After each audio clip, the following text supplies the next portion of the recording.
પ્રથમ સમાચાર રાજકોટથી કે જ્યાં હિન્દુ ધર્મ સભાના સંયોજક પરમાત્મા નંજી સાથે ખાસ વાતચીત થઈ। TV9 સાથેની આ ખાસ વાતચીતમાં પરમાત્મા નંજીનું મોટું નિવેદન સામે આવ્યું કે રામલલ્લા જ્યાં બિરાજમાન થવાના છે ત્યાં મંદિર તૈયાર છે। સંપૂર્ણ રામ મંદિર બનતા હજુ 10 થી 12 વર્ષ લાગશે।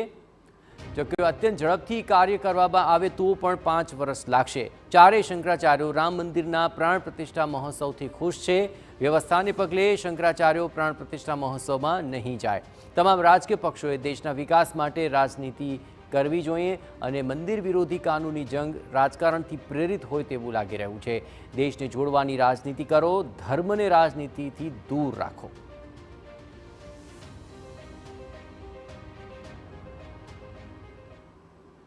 મંદિર છે તે પૂરું નથી થયું।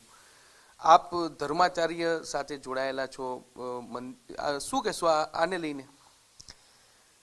મંદિર પૂરું નથી થયું એવું નથી। જ્યાં ભગવાન શ્રી રામલલ્લા વિરાજમાન થવાના છે એ આખો શિખર સાથેનો ભાગ પૂર્ણ થઈ ગયો છે। મંદિર સંકુલ આખું બનાવતા તો હજુ 10 થી 15 વર્ષ લાગશે। તમે અનલેસ જોર મારે તોય 5-7 વર્ષ। તમે કલ્પના કરો કેટલું મોટું પાર્કિંગ કરવું પડશે, કેટલી બધી બસોની વ્યવસ્થા કરવી પડશે।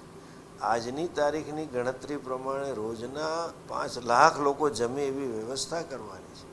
ઉતારાની વ્યવસ્થા 4 ટાયર 5 ટિયર વ્યવસ્થા કરવી પડશે, કારણ કે ધર્મશાળા પણ જોઈશે, રૂમો પણ જોઈશે, VIP રૂમ જોઈશે, VVIP રૂમ જોઈશે, બધી જ ફેસિલિટી ત્યાં ઊભી કરવી પડશે।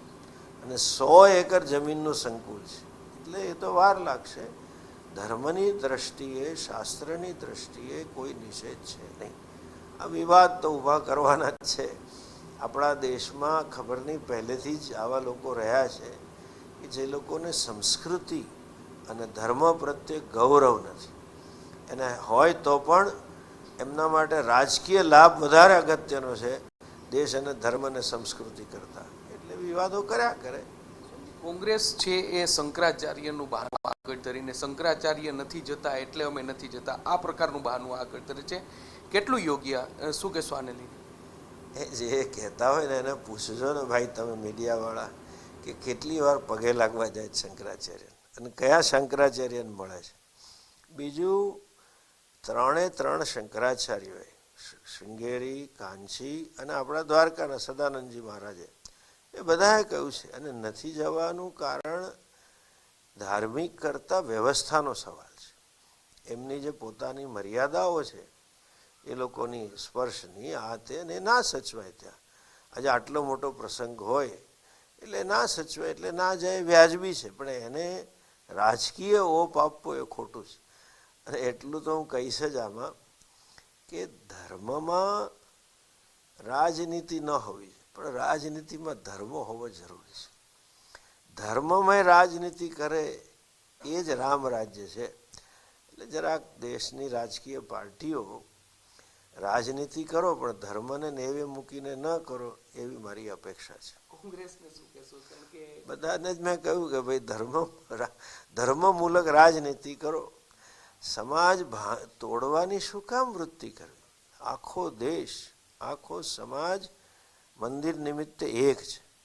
ગામ, તમે જ બોલ્યા, ગામમાં ઉત્સાહ છે, ઘરે ઘરે ઉત્સાહ છે। આપને તો શું કહું, રથયાત્રા જ્યારે નીકળી, વિચાર કરો કેટલી શ્રદ્ધા છે।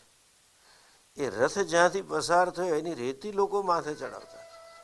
હવે આ દેશની શ્રદ્ધા ભગવાન રામમાં રહેલી છે, તો એમાં પછી તમે આવા બહાનાને આવી બધી વાતો કરો, એ દેશ તોડવાની વાત છે। શ્રદ્ધાપૂર્વક થતું હોય તો કરવા દેવું જોઈએ। કારણ વગરનું ધર્મને એક વોટ બેંકનું સાધન ન બનાવીએ તો સારું। સ્પષ્ટપણે તો આ છે પરમાત્મા નંદી કે જેઓ TV9 સાથે ખાસ વાતચીત કરી અને જે અયોધ્યામાં રામ મંદિરને લઈને લોકોમાં પણ ઉત્સાહ છે અને એક 500 વર્ષનો જે સંઘર્ષ છે તેનો અંત આવ્યો છે। મંદિર પૂર્ણ નથી થયું ત્યાંની જે વાત ચાલી રહી છે, તો તેમાં તેમણે સ્પષ્ટપણે કહ્યું કે જ્યાં રામલલ્લા બિરાજમાન થવાના છે તે મંદિર પૂર્ણ થઈ ગયું છે અને હવે શાસ્ત્રોક્ત વિધિ સાથે ત્યાં આગામી 22મી તારીખે પ્રાણ પ્રતિષ્ઠા મહોત્સવ યોજાશે। કેમેરા પર્સન ભાવેશ લશ્કરી સાથે મોહિત ભટ્ટ, TV9 રાજકોટ।